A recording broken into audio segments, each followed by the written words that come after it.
You probably think your dog is just, well, sort of zoning out when they sit quietly across the living room staring at you. Yeah, but they are actually studying you. I mean, Right. they're reading your microexpressions and trying to communicate in a language that is um, entirely silent. Exactly. Welcome to this deep dive. Hmm. If you're listening today, it's a given that you love your dog, right? You want to give them the best life possible. But we are going to confront a slightly uncomfortable truth today. We are, because there is this massive silent gap between what you might think your dog needs and what their biology is literally crying out for. Right. And that gap is exactly where almost all behavioral issues and, just silent frustrations live. So today we are breaking down a really brilliant overview from the channel Canine Mind. Yes, it isolates the 6 core acts of love that a dog actually requires. And, because we rely so heavily on spoken words in our own relationships, we become completely blind to this. Yeah, we totally miss the profound silent communication happening right in our living rooms. But we aren't just going to list these 6 acts off like reading a textbook. No, definitely not. We're taking those complex biological needs and translating them into a chronological daily routine. We'll walk through a single day from the literal second you open your eyes to the moment you go to sleep. Because that's how you actually build an unbreakable bond of trust. Decoding that silent body language step by step. So let's start at the very beginning of that timeline. The journey to deep trust begins the literal second you wake up. It really does. And unfortunately, it's usually where we make our first major mistake of the day. Oh, absolutely. We all know dogs are pack animals, right? Yeah. We don't need to rehash the basic history of coevolution. But we fundamentally misunderstand what it means for a dog to need a social anchor in a modern home. Because in your home, you are that anchor. Exactly. You are the anchor. So the way you reestablish connection in the morning, that sets their entire biological rhythm for the day. Okay, let me guess how we completely ruin that rhythm. The alarm goes off, we open our eyes, and the absolute first thing we do is reach over to the nightstand and grab our phones. Yep. You grab the phone, you start checking notifications, and your dog is just sitting right there at the foot of the bed. Just staring at. It's like leaving your best friend on read first thing in the morning. That is a perfect way to phrase it. Because while you were asleep, their whole world was essentially on pause. To them, you are the main event of their existence. Wow. The main event. Yeah. So when that main event finally wakes up and immediately bypasses them to just stare at a piece of glowing glass, you are broadcasting a very clear message. Which is, you are not my priority. Exactly. It sends a devastating signal directly to their nervous system. But I have to play devil's advocate here for a second. I mean, we are talking about a tiny window of time. Does a 30-second interaction in the morning really dictate how a dog feels for the next 14 hours? The research says it absolutely does. There's a study published in the journal Applied Animal Behavior Science that actually measured the physiological impact of this exact scenario. Really? Just the morning greeting? Just the morning greeting. They found that when owners initiate a consistent warm greeting before doing anything else, the dog's baseline cortisol levels just drop. Wait, their stress hormone? Yes, their primary stress hormone. It drops and stays measurably lower for the entire rest of the day. That is wild. So by just taking 30 seconds to look them in the eyes, warmly say their name, and let them physically greet me, I am essentially programming their nervous system to be calmer. You are telling them, I matter here. A dog who feels secure in their position first thing in the morning doesn't have to spend the rest of the day anxiously seeking validation. You've anchored them. I love that. Okay, so we've established a calm, secure baseline inside the house. The natural next step in the daily routine is taking them outside for the morning walk. Right. But based on the source material, the second we step out the front door, the way most humans walk their dogs is actively eroding the connection we just spent the morning building. It is. And the problem outside really stems from how differently our two species process environments. I mean, humans are intensely visual creatures.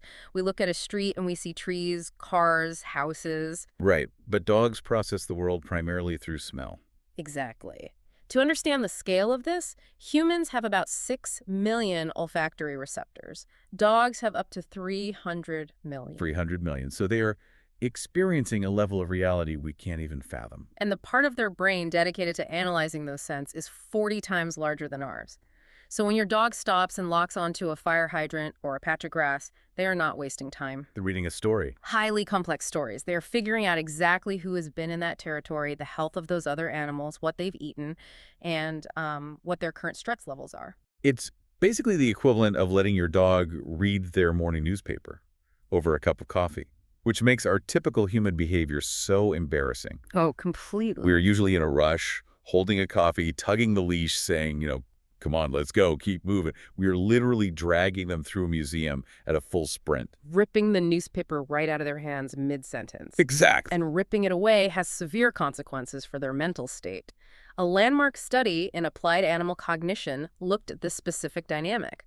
They discovered that allowing dogs to engage in free, unstructured sniffing during walks leads to measurably higher levels of optimism. Let's pause on that word for a second. Optimism. That is such a fascinating, almost human word to use in an animal cognition study. Why does smelling a bush make a dog optimistic? Well, most owners assume a walk is strictly about burning calories and physical exhaustion. But physical exercise is only half the equation. Mental fulfillment is what creates a positive psychological outlook. Right. When you stop pulling the leash and let their nose lead the way, you are doing something incredibly rare for a domesticated animal. You are giving them agency. Because humans usually dictate literally everything else when they eat, where they sleep, when they go to the bathroom. Precisely. So granting them just 20 minutes to make their own choices builds massive trust. That mental engagement does more for their overall stability than an hour of mindless running on pavement. So the action step is simple. Slow down, give them agency, let them finish the story they're reading. Exactly. Now let's transition back inside. We've given them this great optimistic start to the day. They are back in our controlled environment for the afternoon. And it turns out we completely overlook the most powerful, entirely free tool we have to maintain that calm connection. Our tone of voice.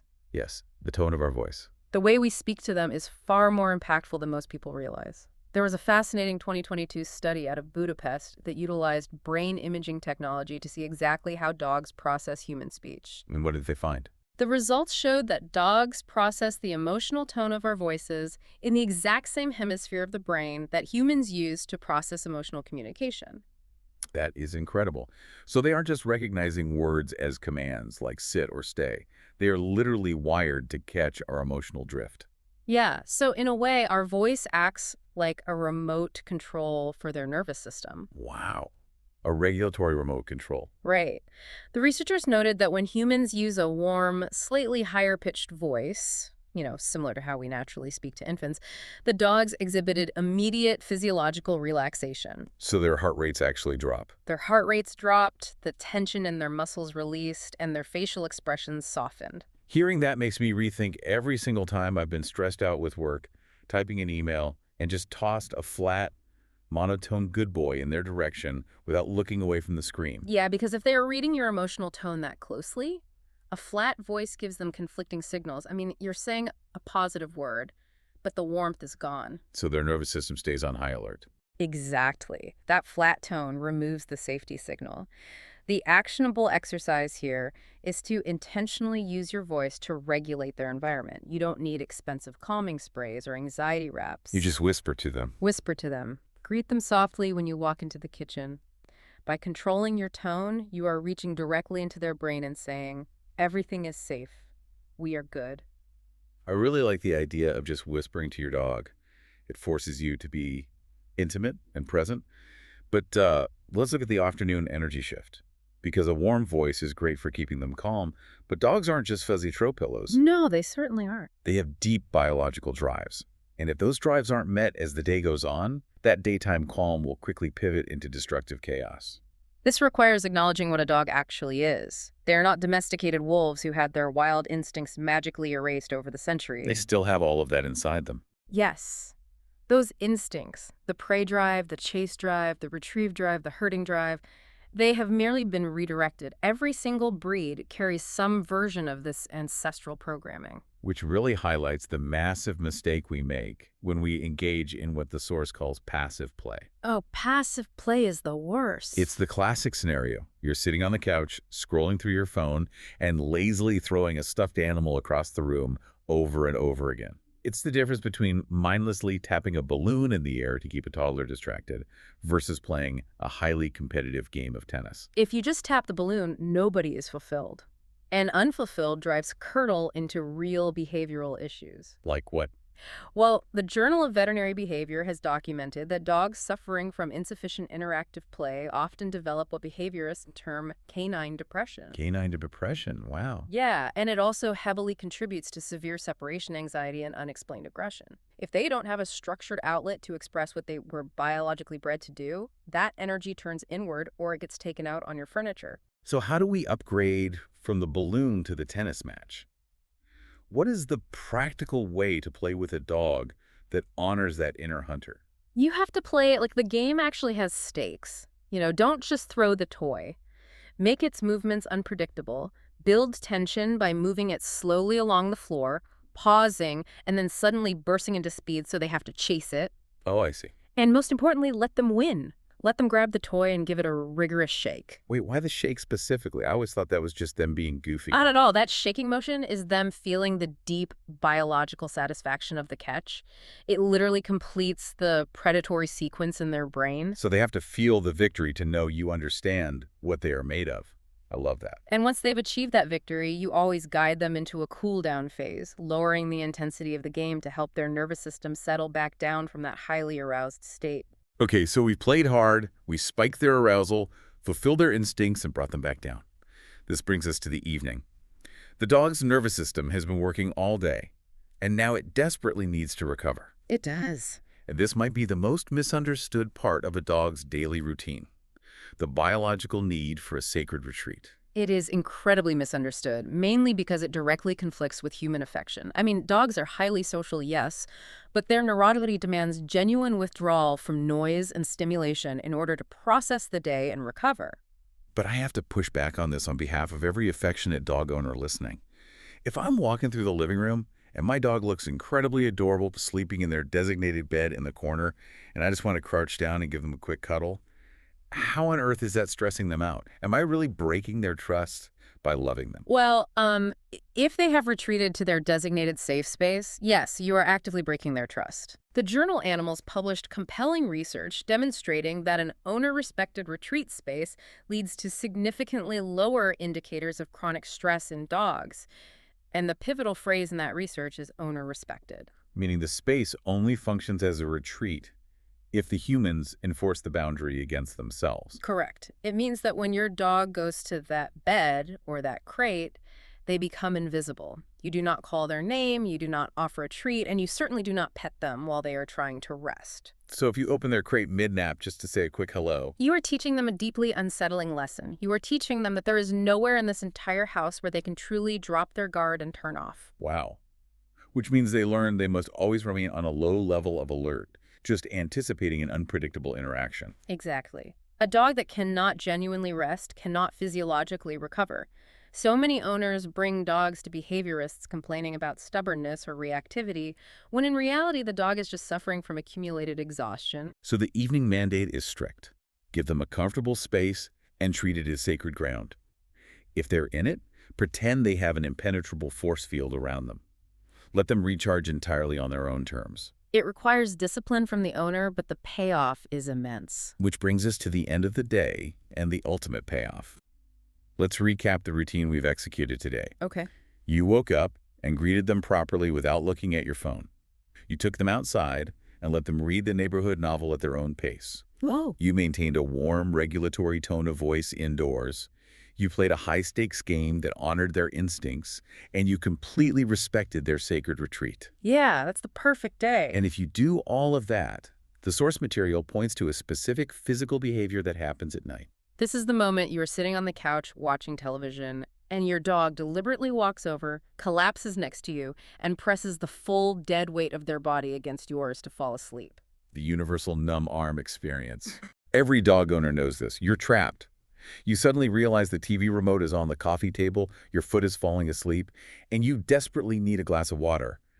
But you refuse to move a single muscle because the moment is just too pure to ruin. We all treat it like a funny inconvenience, but look at the biological reality of what is happening. Sleep is the single most vulnerable state any creature can enter. Their defenses are entirely down and their environmental awareness is shut off.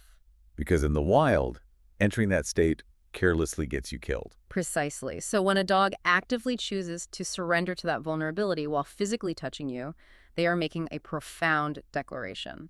They are communicating out of every location in this environment, out of every corner of this house, you are the safest place I know.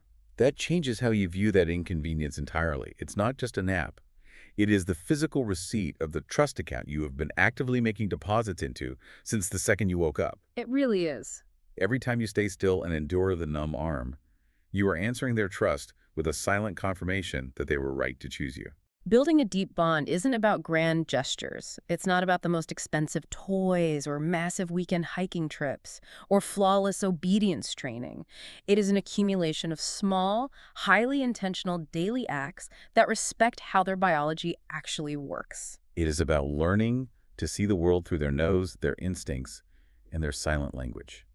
And that brings us to a final thought for you to explore on your own today. Yeah? We've spent this entire deep dive establishing that your dog is constantly reading your microexpressions, analyzing the exact pitch of your voice, and smelling your chemical changes to determine if their environment is safe. Yeah. So what does your dog's current behavior say about the silent energy you are carrying around your house without even realizing it? That is a fascinating question to ask yourself. Right. If they are acting unsettled, anxious, or reactive, could it be that they are acting as a mirror to your own nervous system? Are they absorbing unspoken stress that you are projecting? It forces us to examine our own emotional hygiene. I mean, to truly calm the dog, we almost always have to calm ourselves first. It really is a two-way street.